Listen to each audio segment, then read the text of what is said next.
আল-ইয়াওমা আকমালতু লাকুম দীনাকুম। আল্লাহর নবী যেদিন বিদায় হজের ভাষণ দিচ্ছিলেন, আল্লাহর নবী সাহাবীদেরকে প্রশ্ন করেছিলেন, আল্লাহ আমাকে দায়িত্ব দিয়েছেন, ইয়া আইয়ুহার রাসূল বাল্লিগ মা উনজিলা ইলাইকা মির রাব্বিক, হে রাসূল, আপনার রবের পক্ষ থেকে আপনার প্রতি যা নাযিল করা হয়েছে আপনি তা ঠিক মতো পৌঁছিয়ে দিন। ও আমার সাহাবীরা, বলো, আমি কি আল্লাহর নির্দেশ পালন করে আল্লাহর দেওয়া আমানত, আল্লাহর দেওয়া রিসালাত তোমাদেরকে ঠিক মতো পৌঁছিয়েছি, না কিছু গোপন করেছি, না অর্ধেক দিয়েছি অর্ধেক গোপন করেছি? সাহাবায়ে কেরাম কি বলেছিলেন? এই ভণ্ড ফকিরদের মতো বলেছিলেন যে না, 90,000 কালাম 30,000 তাহেরা সেটা বাতিল নাকি? আল্লাহর নবী সাহাবীরা পরিষ্কার জানিয়ে দিলেন, নাম কাদ বাল্লাগতার রিসালা ওয়া আদাইতাল আমানা ওয়া নাসাহাতাল উম্মাহ। হে নবী, আমরা সাক্ষ্য দিচ্ছি আপনি আল্লাহর দেওয়া আমানত ঠিকমতো পৌঁছিয়েছেন, রিসালাতের দায়িত্ব আদায় করেছেন, উম্মতের জন্য কল্যাণময় কাজ করেছেন, এই সাক্ষ্যই দিচ্ছি। আল্লাহর নবী এবারে আকাশে আঙ্গুল তুলছেন আর বলছেন, আল্লাহুম্মা শাহাদ, আল্লাহুম্মা শাহাদ, আল্লাহুম্মা শাহাদ। আল্লাহ তুমি সাক্ষী থাকো, আল্লাহ তুমি সাক্ষী থাকো, আল্লাহ তুমি সাক্ষী থাকো, আমার উম্মত সাক্ষী দিচ্ছে আমি আমার দায়িত্ব ঠিক মতো পৌঁছিয়েছি। এই সময় আল্লাহ তাআলা জিবরাইলকে বলেন, যাও জিবরাইল, নবীর এই কথার মোহর লাগাও। সিল মোহর লেগে গেল, কোরআন আয়াত নাযিল হয়ে গেল, আল ইয়াওমা আকমালতু লাকুম দীনাকুম ওয়া আতমামতু আলাইকুম নি'মাতি ওয়া রাদিতু লাকুম ইসলাম দীনা। আজকে আমি তোমাদের জন্য তোমাদের দিনকে মুকম্মল করে দিলাম, পরিপূর্ণ করে দিলাম, বিল্ডিং পূর্ণ হয়ে গেছে। এরপরে যত বড় সুন্দর ইট আসুক, স্বর্ণের ইট নিয়ে আসো, হীরকের ইট নিয়ে আসো, লাগানো যাবে না। যদি লাগাতে চাও ওই এক ইট পরিমাণ ভাঙতে হবে, তারপরে লাগানো যাবে। ঠিক তেমনি ভাবে ইসলামের ইমারত পূর্ণ হয়ে গেছে নবীর মাধ্যমে। এরপরে যত সুন্দর হোক, কোনো কিছু ইসলামে ঢুকানো যাবে না। ঢুকাইতে গেলে আল্লাহর নবীর মাধ্যমে পূর্ণাঙ্গ দিনকে ভেঙে তারপর ঢুকানো সম্ভব। আল্লাহর নবীর মাধ্যমে আল্লাহ যে দিনকে পূর্ণ করে দিয়েছিলেন, সেই দিনের ভিতরে শাবান মাসে বেশি বেশি রোজা রাখার কথা আছে। আল্লাহর নবী বেশি রোজা রেখেছেন, তোমরাও রোজা রাখো। সেই দিনের ভিতরে শাবান মাসে হালুয়া রুটি নাই, সেই দিনের ভিতরে মিছিল করে কবরে যাওয়ার কোনো বিধান নেই, সেই দিনের ভিতরে আলোকসজ্জার কোনো স্থান নেই।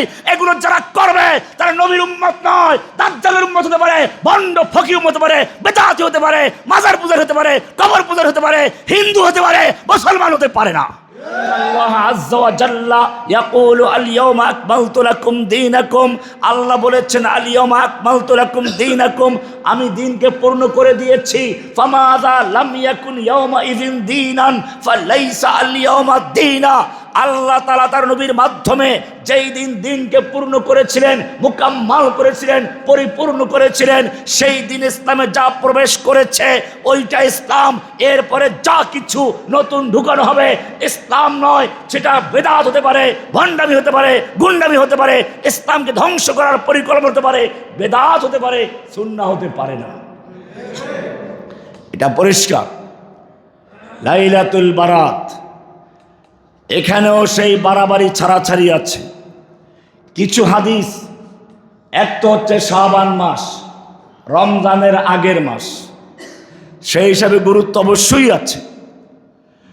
আল্লাহ সুবহানাহু ওয়া তাআলা কোরআনে বলেছেন, ইন্না ইদ্দাতাশ শুহুর ইনদাল্লাহি 12 শাহরান ফি কিতাবিল্লাহ।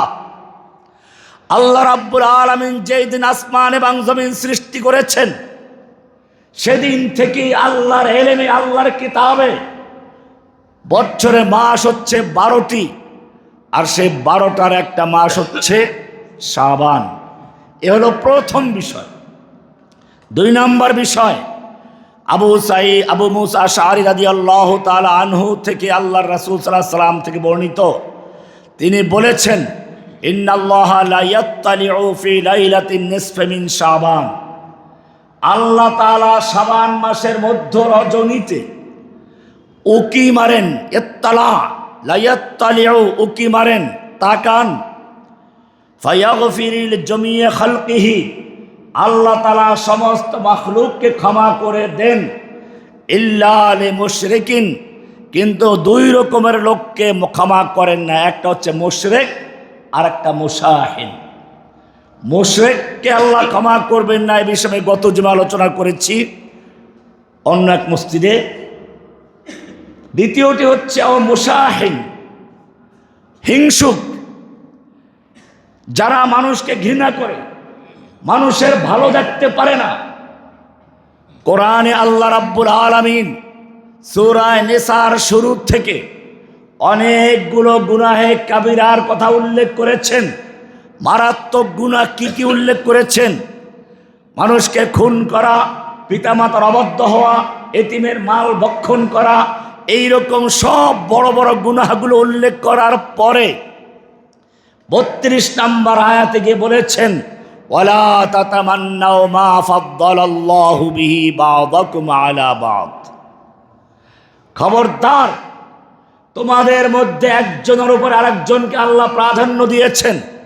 মেধার দিক থেকে, অর্থের দিক থেকে, চেহারার সৌন্দর্যের দিক থেকে, স্বাস্থ্যগত দিক থেকে, বিভিন্ন দিক থেকে আল্লাহ রাব্বুল আলামিন মানুষকে বিভিন্ন স্তরের তৈরি করেছেন। এটা আল্লাহর রহস্য। অর্থ সম্পদের দিক থেকেও কাউকে ধনী বানিয়েছেন, কাউকে গরিব বানিয়েছেন। কোরআনে আল্লাহ স্পষ্ট বলেছেন, নাহনু কাসামনা বাইনাকুম মাঈশাতাহুম, আমি মানুষের মধ্যে তাদের মাঈশাত, জীবিকা বন্টন আমি করেছি।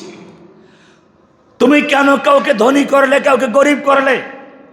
আল্লাহ রাব্বুল আলামিন জানিয়ে দিচ্ছেন পৃথিবীর নিজাম চালানোর জন্য প্রয়োজন আছে। সব যদি ধনী হয়ে যায়, তোমার রাস্তার সুইপার কোথায় পাবে? তোমার বাথরুম পরিষ্কার কে করবে?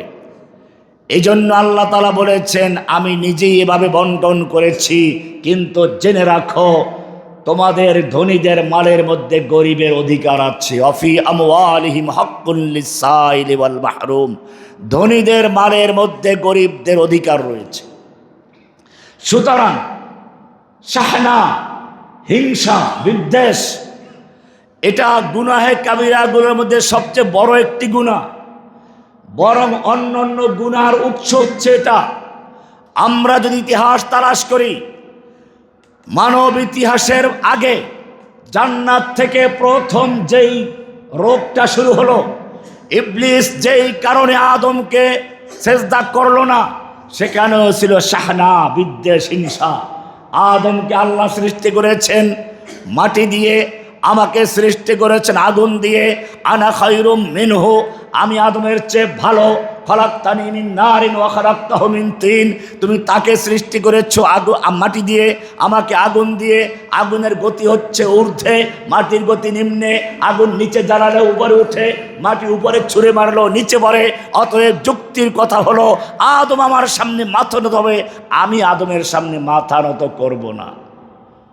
হিংসা।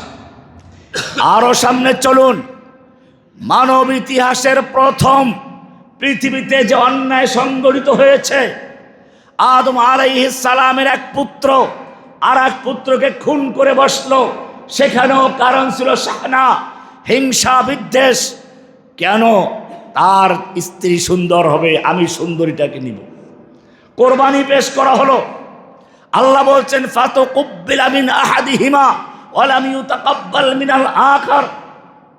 একজনের কোরবানি গৃহীত হলো, আর একজনের কোরবানি গৃহীত হয় নাই। এবারে যারটা গৃহীত হয় নাই সে হিংসায় পড়ে গেল, যারটা গৃহীত হলো তাকে হত্যা করার জন্য হত্যা করল। এমনি ভাবে যদি আপনি লক্ষ্য করেন, একজন নবীর অনেকগুলো সন্তান, সেখানেও হিংসার উৎস ছিল হিংসা, শত্রুতা। ইউসুফ আলাইহিস সালামকে আল্লাহ সৌন্দর্য দিয়েছেন, অন্য ভাইদের হিংসা হলো। লা ইউসুফু আহাব্বু ইলা আবিনা ওয়া নাহনু উসবা, আমরা অনেক বড় দল, আমরা সংখ্যায় বেশি, আমাদের শক্তি বেশি, আমরা কামাই রোজগার করি, আর আপনাকে আবার ইউসুফকে ভালোবাসে। হিংসা। এই কারণেই দেখা যায় প্রায় জায়গাতেই এই হিংসার কারণে মানুষ ধ্বংস হয়। ইবলিস ধ্বংস হয়েছে, জান্নাত থেকে বহিষ্কৃত হয়েছে। হিংসার কারণে কাবিল ধ্বংস হয়েছে, হিংসার কারণে ইউসুফের ভাইয়ের অপমানিত হয়েছে, হিংসার কারণে যুগে যুগে মানুষ নিজের সব কিছু ধ্বংস করেছে। হিংসা এমন একটা গুনাহ, অন্য অন্য গুনাহে তো কিছু মজা নিজেও পায়।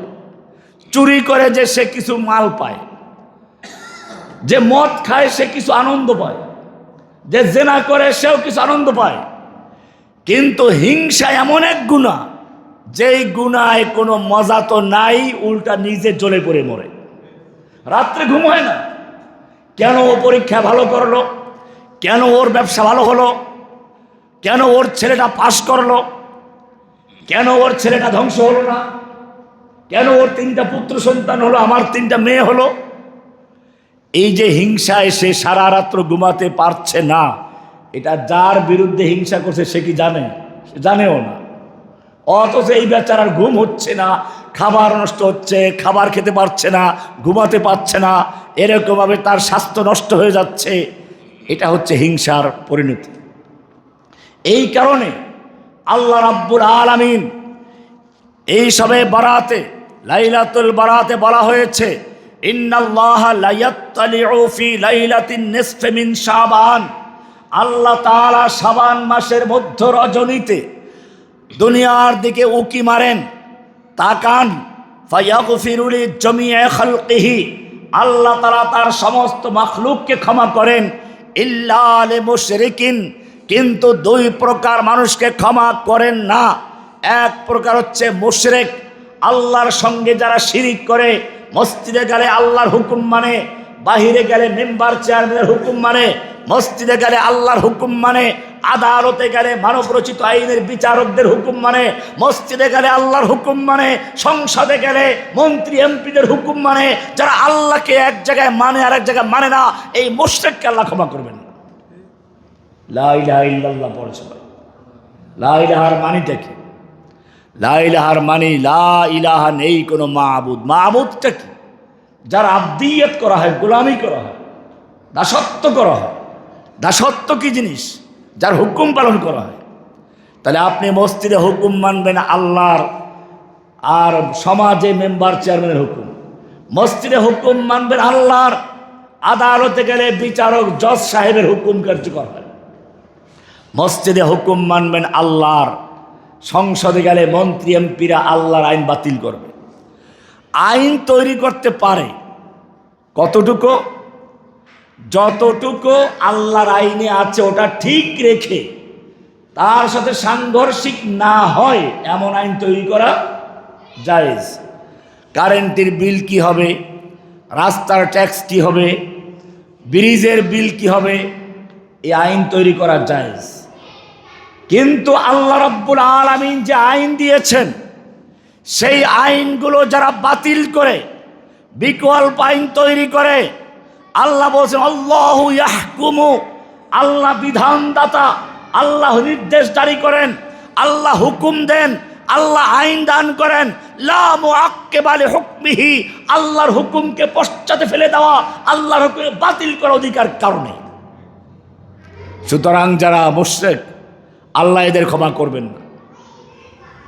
সবে বরাতেও না, কোরআনে স্পষ্ট আয়াত সূরা নিসার 48 নম্বর আয়াত, সূরা নিসার 116 নম্বর 2 জায়গায় আছে, ইন্নাল্লাহা লা ইয়াগফিরু আন ইউশরাকা বিহি ওয়া ইয়াগফিরু মা দুনা যালিকা লিমান ইয়াশা। আল্লাহ রাব্বুল আলামিন শিরককারীর গুনাহ ক্ষমা করবেন না, এছাড়া বাকি অন্য যে কোনো গুনাহ হোক, যদি তওবা করা ছাড়াও মারা যায়, আল্লাহ চাইলে যার বেলায় চাইবেন ক্ষমা করে দিবেন। কোরআনে আরো স্পষ্ট বলা হয়েছে, ইন্নাহু মান ইউশরিক বিল্লাহি, যেই ব্যক্তি আল্লাহর সঙ্গে শিরিক করলো, ফাকাদ হারামাল্লাহু আলাইহিল জান্নাহ, আল্লাহ তার উপর জান্নাতকে হারাম করে দেন। আপনি বলবেন জান্নাত হারাম তো কি হলো, আমি আরাফে থাকবো। আল্লাহ বলছেন না, ওমা ওয়াহুন নার, ওর ঠিকানা জাহান্নাম। আপনি বলেন জাহান্নামে গেলেও সমস্যা নাই, আমার পীর আছে, খাজা বাবা আছে, গাজা বাবা আছে, ল্যাংটা বাবা আছে, আমাকে উদ্ধার করে নিয়ে আসবে। আল্লাহ বলছেন না, আমা লিজ জালিমিন মিন আনসার, এই জালিমদের কোনো সাহায্যকারী থাকবে না। এটা হচ্ছে শিরিক। সূরা লোকমানে পরিষ্কার বলা আছে, ইয়া বুনাইয়া লা তুশরিক বিল্লাহ ইন্না শিরকা লা যুলমুন আযীম, হে আমার বৎস শিরিক করো না, শিরিক বড় মারাত্মক গুনাহ। এ কারণে আল্লাহ রাব্বুল আলামিন কোরআনে 18 জন নবীর নাম উল্লেখ করেছেন একাধারে। তারপরে বলেছেন ওয়ালাউ আশরাকু, এই নবীরাও যদি আল্লাহর সঙ্গে শিরিক করত, লাহাবিতা আনহুম মা কানু ইয়ামালুন, তাহলে তাদের জীবনের যত নেক আমল, ইবাদত, বন্দেগী, তাসবিহ, তাহলিল, দাওয়াত, কিতাল সব কিছু বরবাদ হয়ে যেত। এরপরে আমাদের নবীকে আল্লাহ বলেছেন লাইন আশরাকতা, হে নবী আপনিও যদি আল্লাহর সঙ্গে শিরিক করতেন লাইহাবাতান্না আমালুকা, আপনার জীবনের সমস্ত আমল বরবাদ হয়ে যেত। আপনার সালাত, সিয়াম, হজ, যাকাত, কিতাল, জিহাদ যা কিছু করেছেন লাইহাবাতান্না আমালুকা, আপনার সমস্ত আমল বরবাদ হয়ে যেত যদি আপনিও শিরিক করতেন। কাকে বলা হচ্ছে? এই কারণে ইব্রাহিম আলাইহিস সালাম যিনি তাওহীদের ইমাম, তিনিও আল্লাহর কাছে দোয়া করতেন ওয়াজনুবনি ওয়া বানিয়া আন না'বুদাল আসনাম। যেই লোকটা মূর্তি ভাঙ্গার কারণে আগুনে নিক্ষেপিত হলেন, মূর্তির বিরোধিতা করার কারণে বাপকে ত্যাগ করতে হলো, সেই লোক বলছে ওয়াজনুবনি ওয়া বানিয়া আন না'বুদাল আসনাম, হে আমার রব তুমি আমাকে এবং আমার সন্তানকে এই মূর্তি পূজার থেকে দূরে রাখো, নিরাপদ দূরে রাখো। শিরিক। আমরাও অনেক মূর্তির পূজা করি সমাজে, জীবন্ত মূর্তি। সংসদে বসে আছে মূর্তি, আদালতে বসে আছে মূর্তি, সমাজে মেম্বার চেয়ারম্যান রূপ ধরে বসে আছে মূর্তি। আপনি বললেন লা ইলাহা, কোনো মাবুদ নেই আল্লাহ ছাড়া, অথচ আপনার মাবুদ বসে আছে সমাজে, রাষ্ট্রে, আদালতে, ব্যাংকে, যারা আল্লাহর বিধান দিয়ে ফয়সালা করে না। কোরআন বলছে ওয়ালাকাদ বাআসনা ফি কুল্লি উম্মাতির রাসূলা আন ইবুদুল্লাহ ওয়াজতানিবুত তাগুত, আমি সব নবীদেরকে আদেশ দিয়েছিলাম আল্লাহর ইবাদত করবে, তাগুত থেকে নিরাপদ দূরে থাকবে। এটা হলো প্রথম বিষয়। লে মুশরিকিন, এই সবে বরাতে মুশরিককে আল্লাহ ক্ষমা করবেন। 2 নম্বর আও মুশাহিন, যারা শাহনা, হিংসা বিদ্বেষে লিপ্ত আছে। আমি পরিষ্কার করে দিয়েছি এই হিংসা বিদ্বেষ হচ্ছে সর্বপ্রথম অন্যায় যা জান্নাতে সংগঠিত হয়েছে, যেই কারণে ইবলিসকে বহিষ্কার করা হয়েছে। এই হিংসা বিদ্বেষ হচ্ছে সে অন্যায় যা মানব ইতিহাসের সর্বপ্রথম খুনাখুনি ঘটিয়েছে। হিংসা বিদ্বেষ হচ্ছে সেই অন্যায় যার কারণে একজন নবীর সন্তান হয়েও আপন ভাইকে কূপে নিক্ষেপ করেছিল। সেই হিংসা বিদ্বেষ হচ্ছে সেই অন্যায় যা কিয়ামত পর্যন্ত মানুষের মধ্যে শত্রুতা এবং ঘৃণা সৃষ্টি করতে থাকবে। এই কারণে আল্লাহ তাআলা এই রাতে মুশাহিনকে আল্লাহ ক্ষমা করেন না। এরপরে বেদাত, শবে বরাত সম্পর্কে অনেকগুলো বেদাত তৈরি করা হয়েছে। আপনি মনে রাখবেন আল্লাহ রাব্বুল আলামিন দ্বীনকে পূর্ণ করে দিয়েছেন, কারো জন্য অবশিষ্ট রাখেন নাই। কোরআনে আল্লাহ বলছেন আম লাহুম শুরাকাউ শারাউ লাহুম মিনাদ দ্বীন মা লাম ইয়াযাম বিহিল্লাহ, তাদের কি এমন অংশীদার আছে, শোরাকা আছে, যারা তাদের জন্য এমন শরিয়া তৈরি করে দেয় যেই শরিয়া আল্লাহ অনুমোদন করেন নাই। কি সেই শরিয়াগুলো? শবে বরাত এলে আমরা দেখব মাশাআল্লাহ একদল মানুষ এমনি মসজিদে নামাজে পড়তে দেখা যায় না। ওই রাত্রে মসজিদ ভরে যায়, বারাসাতি মেন্ডক বলা হয়, বসন্তের ব্যাং ভিড় করে ঘ্যাঙ্গর ঘ্যাং করতে থাকে। অথচ জিজ্ঞেস করতে থাকে শবে বরাতের নামাজ কয় রাকাত। আর কিছু মৌলভী সাহেবরাও আছেন নামাজ তৈরি করে দেন, শবে বরাতে 12 রাকাত নামাজ পড়তে হবে। আবার কেউ আছে সালাতুল আলফিয়া, আলফিয়া মানে 1000, তার মানে 100 রাকাত নামাজ পড়বে, প্রতি রাকাতে 10 বার করে সূরা ইখলাস পড়তে হবে। এরকম 100 রাকাতে 1000 বার ইখলাস, নাম দিয়েছে সালাতুল আলফিয়া। এমনি ভাবে এখন শুরু হয়েছে সালাতুত তাসবিহ, জামাতে পড়া। ইমাম সাহেব চিন্তা করে এতগুলো লোক এসেছে, যদি কিছু একটা না করি কেমন দেখা যায়, এবারে চলে ঠিক আছে সালাতুত তাসবিহ নামাজটা জামাতে পড়ি। বেদাত করেছ। আল্লাহ রাব্বুল আলামিন পরিষ্কার করে দিয়েছেন, আপনাকে জানিয়ে দিয়েছেন আল ইয়াউমা আকমালতু লাকুম দীনাকুম, আমি তোমাদের জন্য আমার নবীর মাধ্যমে দ্বীনকে পরিপূর্ণ করে দিয়েছি। আল্লাহ রাব্বুল আলামিন যেই দিন তার হাবিবের মাধ্যমে, তার নবীর মাধ্যমে দিনকে পূর্ণ করেছিলেন, সেই দিনের মধ্যে সালাতুল আলফিয়া নামক কোনো সালাত ছিল না। সেই দিনের মধ্যে সালাতুল তাসবিহ নামক কোনো সালাত জামাতে পড়া ছিল না। সেই দিনের মধ্যে সালাতুর রাগায়েব নামে কোনো সালাত ছিল না। যারা এগুলো তৈরি করছে, যারা এগুলো আদায় করছে, নিঃসন্দেহে তারা বেদাতি এবং তাদের থেকে ইসলাম ধ্বংস ছাড়া কিছুই পাবে না। সালাতুল আলফিয়া, সালাতুল তাসবিহ মনে রাখবেন। আমরা জোহরের সালাত পড়ি ফরজ 4 রাকাত, আসর পড়ি 4 রাকাত, এশা পড়ি 4 রাকাত, মাঝখানে মাগরিব কয় রাকাত? 3 রাকাত। এখন যদি কোনো ব্যক্তি বলে আমি মাগরিবের নামাজটা আজকে 4 রাকাত পড়ব, 1 রাকাত বেশি হবে, একটা রুকু বাড়বে, সেজদা বাড়বে, নামাজ হবে না বাতিল? কেন বাতিল? নামাজ তো সে ইখলাসের সঙ্গে পড়েছে, আল্লাহকে খুশি করার জন্যই পড়েছে। একজন লোক চিন্তা করলো কোরবানি ঈদের সময় সবাই পেট ভরে গরুর মাংস খাচ্ছে, আমি আল্লাহকে দেখাইয়া দিব রোজা রাখবো, আমি আর ওই দিন খাবো না। রোজা রাখলো, রোজা হবে না হারাম হবে? কেন? সে তো ইখলাসের সঙ্গে আল্লাহকে খুশি করার জন্য রোজা রেখেছে। একজন লোক মক্কায় হজ করতে গেল, চিন্তা করলো খানায় কাবায় মক্কার হারামে 1 রাকাত নামাজ পড়লে 1,00,000 রাকাতের নামাজ সওয়াব পাওয়া যায়, 1 রাকাতে 1,00,000 রাকাতের সওয়াব পাওয়া যায়। তাহলে আমি মিনায় কেন যাব? আরাফার ময়দানে কেন যাব? ওখানে তো 1 রাকাতে 1,00,000 রাকাতের সওয়াব পাওয়া যাবে না। কাজে মিনাও যায় নাই, আরাফাতেও যায় না। হাজী সাহেব কোথায় আছে? মক্কার হারামে বসে আছে, 1 রাকাতে 1,00,000 রাকাতের সওয়াব পাবে। হজ করতে গেলে হাজী সাহেব চলে আসছে, হজ হয়েছে। তাহলে বুঝা গেল আল্লাহর হুকুম মানার মধ্যে রয়েছে তোমার কামিয়াবি। সামি'না ওয়া আতা'না, আল্লাহ যখন যেটা করতে বলেছেন, আল্লাহর নবী যেটা যেভাবে শিখিয়েছেন ওইটা ওইভাবে করতে হবে, ওইটার নাম ইবাদত। ওইটা বাদ দিয়ে নতুন কোন পন্থা, নতুন কোন তরিকা যদি তৈরি করে তার নাম বেদাত। তার নাম কি? বেদাত।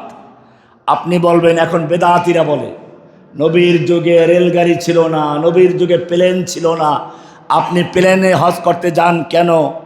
নবীর যুগে মোবাইল ছিল না, আপনি মোবাইল কেন ব্যবহার করেন?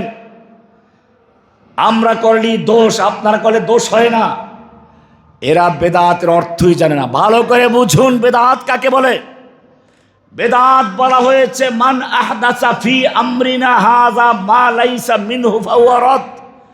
দ্বীন ইসলামের ভেতরে ইবাদত আকারে সওয়াবের উদ্দেশ্যে নতুন করে কোন ইবাদত তৈরি করা, অথবা একটা ইবাদতের মূল আছে বিশেষ কোন পদ্ধতি তৈরি করা, এর নাম হচ্ছে কি?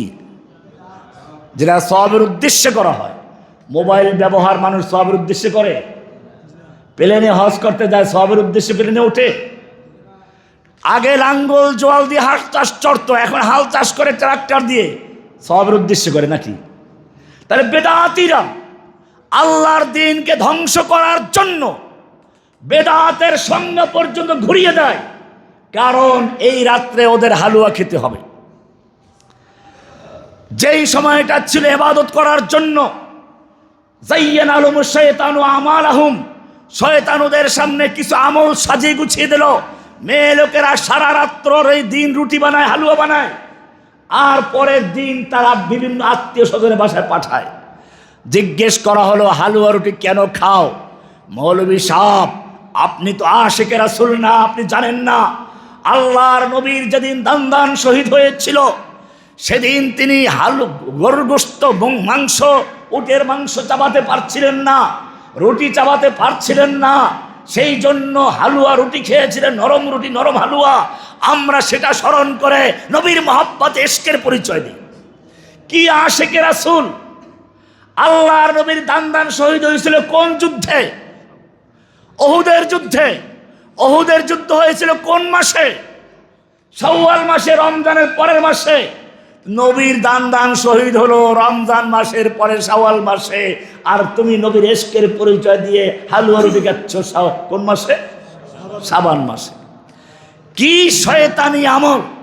যায়্যানা লাহুমুশ শাইতানু আমালাহুম, শয়তান এদের সামনে আমলগুলো সুন্দর সাজিয়ে গুছিয়ে উপস্থাপন করে, এটা আশকে রাসূলের পরিচয়। এমনি ভাবে শবে বরাত এলে আর একটা দেখবেন, মসজিদগুলো আলোকসজ্জা করে, বেদাতীদের বাড়ি ঘরগুলো আলোকসজ্জা করে। এটা মুসলমানদের রীতি নয়। হিন্দু সমাজে দীপালি পূজা করে, দীপালি পূজা। সেই দীপালি পূজার থেকে যেদিন ইসলাম কবুল করেছিল, ওটার মায়া ছাড়তে পারে নাই, মূর্তির মায়া ছাড়তে পারে নাই। সেজন্য ওরা আগে মূর্তি পূজা করত, খড়কুটো দিয়ে লাশ মূর্তি বানিয়ে মাটির উপরে রেখে তার উপরে পূজা করত। ইসলাম ধর্মে আসার পরে সেই মূর্তির মহব্বত ছাড়তে না পারার কারণে বুজুর্গদেরকে মাটির নিচে রেখে মাজার তৈরি করে, তারপরে মূর্তিকে যেমন শাড়ি পরাইতো, মাজারকে চাদর পরায়, মূর্তিকে যেমন সেজদা করত, মাজারে সেজদা করে, মূর্তির কাছে প্রার্থনা করত, মাজারে প্রার্থনা করে, মূর্তিকে খাওয়ান দিত, মাজারে খাওয়ান দেয়, মূর্তিকে টাকা পয়সা দিত, মাজারে টাকা পয়সা দেয়, মূর্তির সামনে গিয়ে প্রার্থনা করতো, রিজিক চাইতো, সন্তান চাইতো। এখন মাজারে গিয়ে সন্তান চায়, কোনো পার্থক্য আছে? মূর্তির মহাব্বত ছাড়তে পারে নাই যে লোকগুলো হিন্দুর থেকে ইসলামে কবুল করেছিল চাপে পড়ে, এই লোকগুলোই তারা অন্তর থেকে ইসলাম কবুল করে নাই, ইসলামের নবীর সুন্নাহ গ্রহণ করতে পারে নাই, হিন্দুদের সংস্কৃতি ছাড়তে পারে নাই। সেই লোকগুলো ইসলামে মাজার তৈরি করেছে, মূর্তির পরিবর্তে মূর্তিকে চাদর, শাড়ির পরিবর্তে এখন মাজারে চাদর পরায়।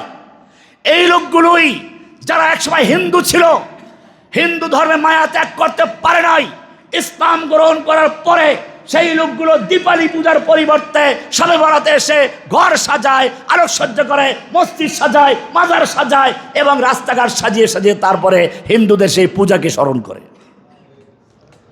মনে রাখতে হবে, এগুলো কুসংস্কার। ইসলাম পরিষ্কার করে দিয়েছে, বেদাতের কোনো স্থান ইসলামে নেই।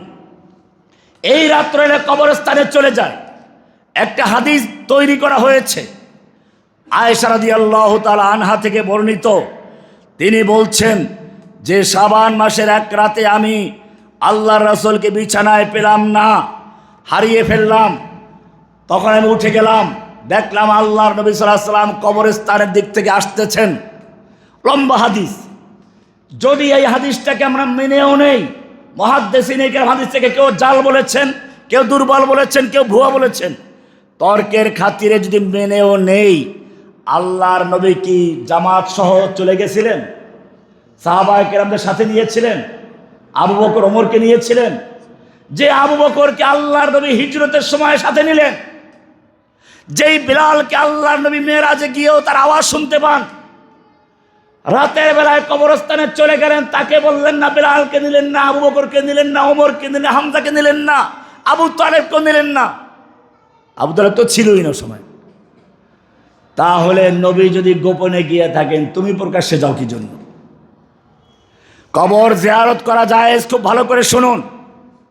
হাদিসে মুসলিম শরীফের হাদিস, আল্লাহর রাসূল সাল্লাল্লাহু আলাইহি ওয়াসাল্লাম বলেছেন, কুনতু নাহাইতুকুম আন জিয়ারাতিল কুবুর, আমি তোমাদেরকে কবর জিয়ারত করা থেকে বারণ করেছিলাম। মদিনায় প্রথমে গিয়ে যখন দেখলেন কবর নিয়ে বাড়াবাড়ি, মাজার পূজা, সেজদা করা যেটা বর্তমানে হচ্ছে, এটা মদিনার জাহিলি যুগে কাফেররা আগেও করত। আল্লাহর নবী সাল্লাল্লাহু আলাইহি ওয়াসাল্লাম সেজন্য মদিনায় গিয়ে কবর জিয়ারত করা পর্যন্ত নিষেধ করে দিলেন। এরপরে যখন উম্মত বুঝতে পারলো ইসলাম ধর্মে কবর জিয়ারত করা, পূজা করার স্থান নেই, মাজার পূজার তৈরির স্থান নেই, তখন পরিষ্কার হয়ে গেল প্রার্থনা করা যাবে আল্লাহর কাছে, সেজদা করবো শুধু আল্লাহকে, সেজদা সন্তান চাবো আল্লাহর কাছে, রিজিক চাবো আল্লাহর কাছে। যখন এই বিষয় পরিষ্কার হয়ে গেল, এবারে আল্লাহর নবী একদিন সাহাবায়ে কিরামদেরকে বললেন, শোনো, কুনতু নাহাইতুকুম আন জিয়ারাতিল কুবুর, আমি তোমাদেরকে কবর জিয়ারত করা থেকেও বারণ করেছিলাম, নিষেধ করেছিলাম। কারণ কবর জিয়ারতকে কেন্দ্র করে অনেক শিরক বিদআত ছিল। এখন আলা ফাজুরুহা ফাইন্নাহা তুযাক্কিরুল মাউত, এখন থেকে তোমরা কবর জিয়ারত করতে পারো, কবর জিয়ারত করো, এটা মৃত্যুকে স্মরণ করিয়ে দেয়। তাহলে বুঝা গেল ইসলামে কবর পূজাকে কঠোরভাবে নিষেধ করেছে, বরং কবর পূজা থেকে বাঁচার জন্য জিয়ারত করাও বারণ করেছিলেন। এরপরে যখন মুসলমানদের আকীদা ক্লিয়ার হয় তারপর অনুমোদন দিয়েছেন। আল্লাহর নবী মৃত্যুর সময়ও বারবার বলেছেন, লানাল্লাহুল ইয়াহুদা ওয়ান নাসারা, আল্লাহ তাআলা ইহুদি খ্রিস্টানদের প্রতি লানত করুন। ইত্তাখাযু কুবুর আমবিয়াইহিম ওয়া সালিহিহিম মাসাজিদ, তারা তাদের নবী এবং নেককার লোকদের মাজারগুলোকে সিজদার স্থান বানিয়েছে। লা তাজআলু কবরি ওয়াসানান ইউবাদ, ও আমার উম্মতরা খবরদার, আমার মৃত্যুর পরে আমার কবরকে তোমরা সিজদার স্থান বানাবে না। লা তাজআলু কবরি ওয়াসানান ইউবাদ, আমার কবরটাকে মূর্তির আড্ডাখানা বানাবে না, ইবাদতখানা বানাবে না, সিজদার জায়গা বানাবে না। এরকম পরিষ্কার করে দিলেন। এখন সবে বরাতেরই দেখা যায় সব মিছিল করে কবরস্থানে চলে যায়। ভ্যান গাড়ি ভাড়া করা হয়, গাড়ি ভাড়া করা হয়, ইমাম সাহেবকেও ভাড়া করা হয়। আমার বাবার কবরের কাছে গিয়ে পড়াবেন, কিছু ইমাম সাহেবরাও আছেন মাশাআল্লাহ, ওখানে গিয়ে জোরে জোরে সূরা পড়ায়, কুল হুয়াল্লাহু আহাদ, তো সবাই জোরে পড়তে থাকে যেন কবরস্থানে একটা মাদ্রাসা হয়ে যাচ্ছে। এটা মনে রাখতে হবে।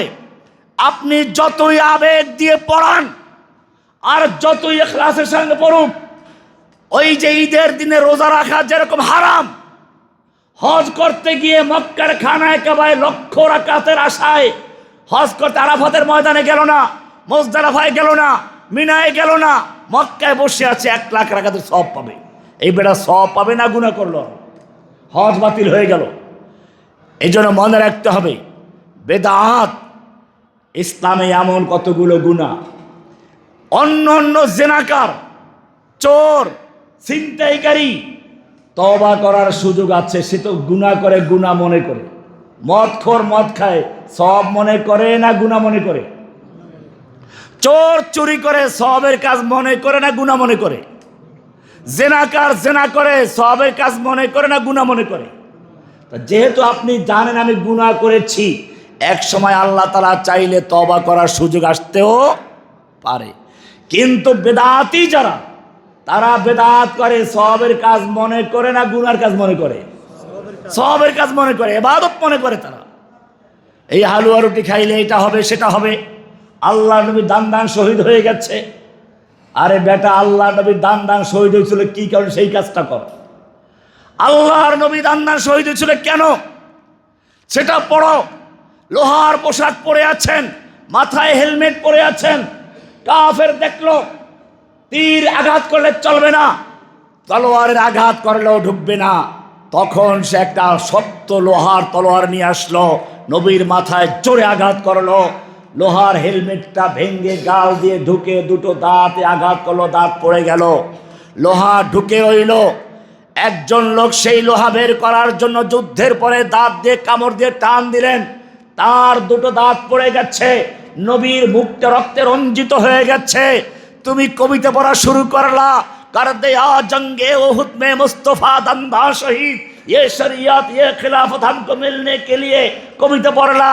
আবার আল্লাহর নবী দান শহীদ হয়েছে, শক্ত রুটি খেতে পারেন নাই, গোশত খেতে পারেন নাই, সেই কথা মনে করে 2 মাস আগেই তুমি হালুয়া রুটি খাইলা। কিন্তু নবী যেই কারণে দান শহীদ করলেন, যেই দিনের জন্য তিনি উহুদের ময়দানে যুদ্ধ করলেন, তোমাকে সেই যুদ্ধের ময়দানে খুঁজে পাওয়া যায় না, তুমি হালুয়া খেতে যাচ্ছ। এই জন্য আব্দুল্লাহ বিন মুবারক রহমাতুল্লাহ আলাই, ওই সময়কার সবচেয়ে বড় বুজুর্গ ফুজাইল ইবনে আয়াজ, একজন অত্যন্ত বড় মাপের সুফি এবং বুজুর্গ ছিলেন, তাকে লিখেছিলেন, ইয়া আবিদাল হারামাইন লাউ আবসারতানা লা আলিমতা আন্নাকা বিল ইবাদাতি তালআবু। ওই ফুজাইল ইবনে আয়াজ মক্কা মদিনায় ইবাদত করতেন। ওনার ছাত্ররা, আব্দুল্লাহ বিন মুবারক তখন যুদ্ধের ময়দানে বড় মুহাদ্দিস, তাকে বলা হলো আপনি এত কষ্ট করছেন, আপনিও তো পারেন সেই ফুজাইল ইবনে আয়াজের মতো মক্কায় থাকবেন, 1 রাকাতে লক্ষ রাকাতের সওয়াব পাবেন, এরকম জমজমের পানি খাবেন, বাইতুল্লাহ তওয়াফ করবেন, সাফা মারওয়া সাই করবেন, কি সুন্দর।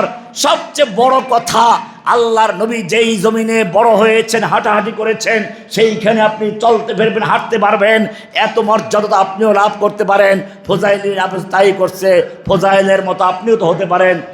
ওই সময় আব্দুল্লাহ বিন মুবারক রহমাতুল্লাহি আলাই এই হালুয়াইদেরকে উদ্দেশ্য করে ফুযাইল ইবনে আয়াজকে লিখেছিলেন, ইয়া আবিদাল হারামাইন লাউ আবসারতানা, ওহে মক্কা মদিনায় বসে ইবাদতকারী, তুমি অনেক ইবাদত করছো, এক রাকাতে লক্ষ রাকাতের সওয়াব পাচ্ছ, জমজমের পানি পান করছো, বাইতুল্লাহ তওয়াফ করছো, মাকামে ইব্রাহিমে দাঁড়িয়ে আছো, হিজরে আসওয়াদে বসে হাজরে আসওয়াদ চুমু দিচ্ছ, অনেক সওয়াবের কাজ করছো, ঠিক আছে, কিন্তু জেনে রাখো তুমি যদি আমাদের ইবাদত দেখতে লা আলিমতা আন্নাকা বিল ইবাদাতি তালআবু, তাহলে তুমি ইবাদত করছো না, বরং ইবাদতের নামে খেলনা ছলনা করে যাচ্ছ।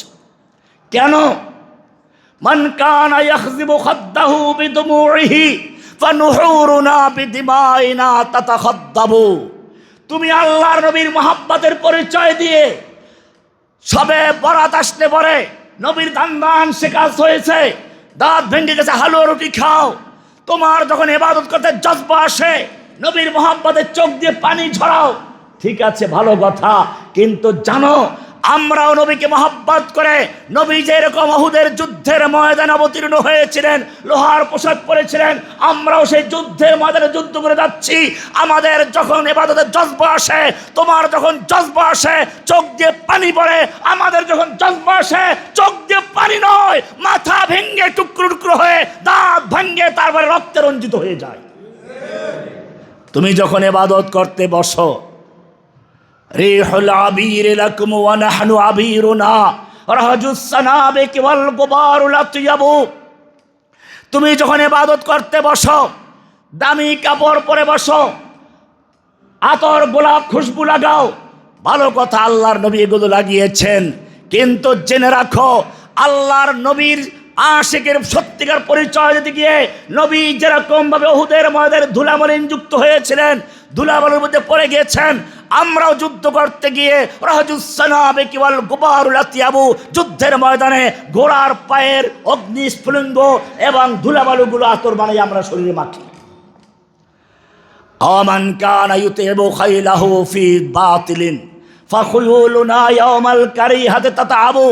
তুমি আশিকে রাসূলের পরিচয় দিতে গিয়ে এই সবে বরাতের পরের দিন তোমার বাসায় পুরো মহল্লার হালুয়া রুটি জমা হয়ে স্তূপ হয়ে যায়, কিন্তু জেনে রাখো তোমাদের উটগুলো এই বাতিল বোঝা হাদিয়া তোমার বোঝা টানতে টানতে তোমাদের ঘোড়া, তোমাদের গাড়ি, তোমাদের উট ক্লান্ত হয়ে যায়। আর আমাদের অবস্থা শুনো, ফাখুয়ুলুনা ইয়াউমাল কারিহাতি তাতাবু, আমাদের ঘোড়াগুলো যুদ্ধের ময়দানে যুদ্ধ করতে করতে ক্লান্ত হয়ে যায়। নবী যুদ্ধ করেছেন। তুমি যখন মারা যাবে, জগৎ বিখ্যাত পীর মারা গেছে, লক্ষ লক্ষ মানুষ তোমার জানাজায় হাজির হবে, কিন্তু জেনে রাখো আল্লাহর নবী পেটে পাথর বেঁধেছেন, খন্দক খনন করেছেন, বদরে যুদ্ধ করেছেন, উহুদে যুদ্ধ করেছেন, হুনাইনে যুদ্ধ করেছেন, মাথা ভেঙেছেন। আমরা যখন মরে যাব সেই সুন্নাহকে পালন করতে গিয়ে আমাদের জানাজায় কোনো লোক হবে না, কারণ আমরা শহীদ, আমাদের লাশ খুঁজে পাওয়া যাবে না। কিন্তু জেনে রাখো তোমার জানাজার প্রয়োজন আছে, লক্ষ লোকের দরকার আছে, কারণ তুমি যত বড় বুজুর্গই হও, তুমি মরে গেছ, তোমার দামি কবরে জানাজা হবে। আর আমি যদি আল্লাহর রাস্তায়, নবী যেরকম উহুদে দান শহীদ করেছেন, হুনাইনে যুদ্ধ করেছেন, বদরে যুদ্ধ করেছেন, যুদ্ধ করতে গিয়ে শহীদ হয়ে যায়, আমার গোসলেরও প্রয়োজন নাই, নতুন কাপড়ের প্রয়োজন নাই, আমার জানাজারও প্রয়োজন নাই, আমি তো জীবিত। জীবিত বলেছেন কে? ওয়ালা তাকুলু লিমান ইউকতালু ফি সাবিলিল্লাহি আমওয়াত। যারা আল্লাহর রাস্তায় জীবন দেয় তোমরা তাদেরকে মৃত্যু বলো না, বাল আহইয়াউন ওয়ালাকিন লা তাশউরুন, তারা জীবিত, তোমরা টের পাও না। কে বলেছেন? আল্লাহ পরিষ্কার জানিয়ে দিলেন শহীদরা মরে না।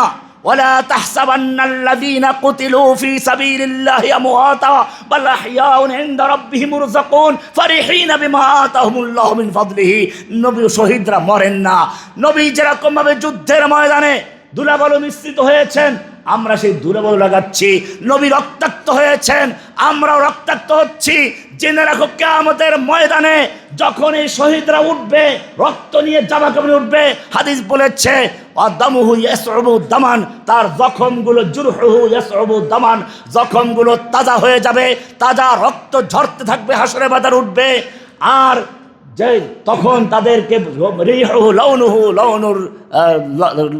লাউনুদ্দাম ওয়া রিহুহু রিহুল মিসকে, রংটা হবে রক্তের রং, ঘ্রাণটা হবে মিশক আম্বারের ঘ্রাণ। সুতরাং শবে বরাত আসলে পরে ইসলামের তাহাজিব তামাদ্দুনকে ধ্বংস করে দিয়ে দীপালি পূজার মায়া ছাড়তে না পারে যারা, এই আগরবাতি মোমবাতি আর আলোকসজ্জা দিয়ে সাজায়, আল্লাহ নবীর সুন্নাহকে ধ্বংস করে বেদাতকে প্রতিষ্ঠা করছে ইসলামের ভিতরে। এমনি ভাবে হালুয়া রুটি সারা বছর খাও, কোনো সমস্যা নেই, কিন্তু শবে বরাতে কেন এটা মজাক করেছে? আল্লাহর নবী যেদিন দান শহীদ হয়েছিল সেই দিন কাফের গোষ্ঠী খুশিতে মিষ্টি বিতরণ করেছে। আজকে যারা শবে বরাতে হালুয়া রুটি খাচ্ছে কাফের মুশরিকদের সাথে খুশি হয়ে আল্লাহর নবীর দান শহীদের পরিবর্তে মিষ্টি বিতরণ করছে, হালুয়া খাচ্ছে। কিসের সুন্নাত? বেদাত। রমজান মাসের আগের মাস হচ্ছে শাবান মাস।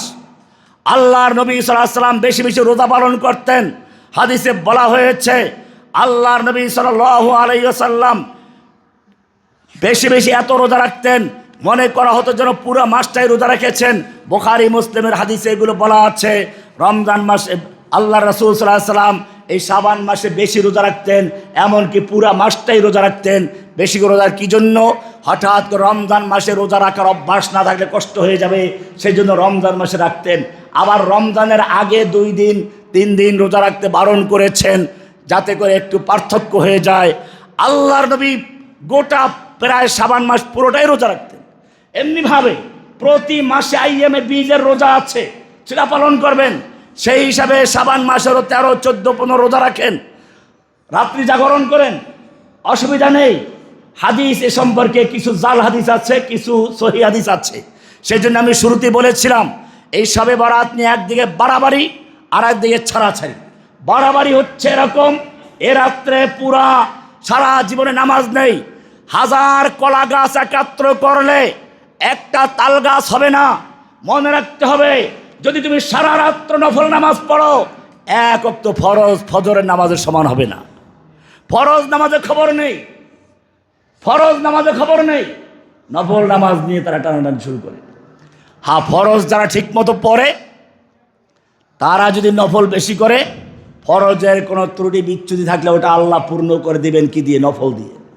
যে ফরজই পড়লো না, একটা লোক আমি বলে থাকি 0 লাগাইলো, 0 0 0, অনেকগুলো 0 লাগাইলো, কোনো মূল্য আছে?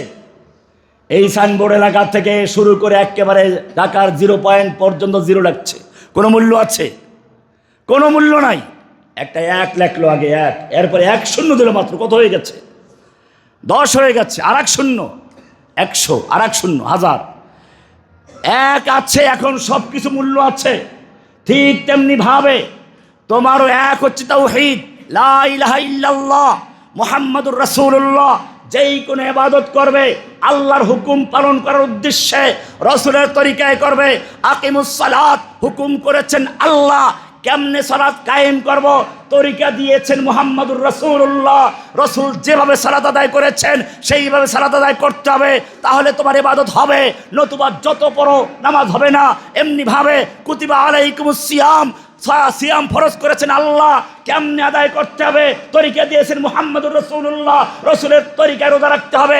ঈদের দিন রোজা রাখলে তোর রোজা হবে না, যত ফরজ সবার জন্য রাখো। এমনিভাবে হজ করার হুকুম করেছেন কে? আল্লাহ। ওয়ালিল্লাহি আলান নাসি হিজ্জুল বাইতে মান ইসতাতা ইলাইহি সাবিলা। হজ ফরজ করেছেন আল্লাহ। কেমনি হজ করব?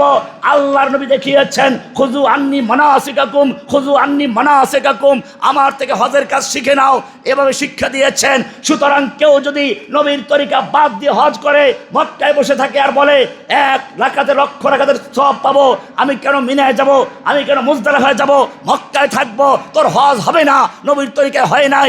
এমনি ভাবে আল্লাহ কোরআনে বলেছেন, উযকুরুল্লাহ যিকরান কাসীরা, আল্লাহর জিকির করো।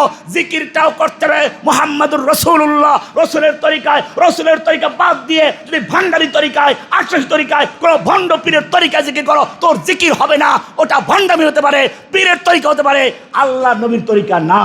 এমনি ভাবে আল্লাহ রাব্বুল আলামিন দিন কায়েমের হুকুম দিয়েছেন, আন আকিমুদ্দিন, দিন কায়েম করো, এটা ফরজ করেছেন। যেভাবে আকিমুস সালাত দিয়ে সালাত ফরজ করেছেন, আকিমুদ্দিন, দিন কায়েম করা ফরজ করেছেন। দিন কায়েম করতে হবে রাসূলের তরিকায়। কার তরিকায়? না আব্রাহাম লিঙ্কনের গণতন্ত্রের তরিকায়। কোন তরিকায় দিন কায়েম হবে না। দিন কায়েম হবে লা ইলাহা মুহাম্মাদুর রাসূলুল্লাহ তরিকায়। সুতরাং মনে রাখতে হবে, এই যে সবে বরাত আসলে পরে একদল লোক ভ্যান গাড়ি ভাড়া করে, ঠেলা গাড়ি ভাড়া করে, হই হুল্লোড় করে, পটকাবাজি করে, আলোকসজ্জা করে, হালুয়া রুটির ছড়াছড়ি করে, এরপরে কবরস্থানে মিছিল করে, এই লোকগুলো ইসলামের কেউ না। আল্লাহ সুবহানাহু ওয়া তাআলা তার নবীর মাধ্যমে ইসলামকে পূর্ণ করে দিয়েছেন, যেখান থেকে শুরু করেছিলাম। আল্লাহ সুবহানাহু ওয়া তাআলা আমাদের সকলকে সুন্নাহকে বুঝার তৌফিক দান করুন, শিরক বেদাতে বাঁচার তৌফিক দান করুন, ইবাদতের মাসগুলো ঠিকমতো ইবাদত করার তৌফিক দান করুন, শিরক বেদাত থেকে বাঁচার তৌফিক দান করুন। আমিন। যারা সুন্নাত পড়েন সুন্নাত পড়েন।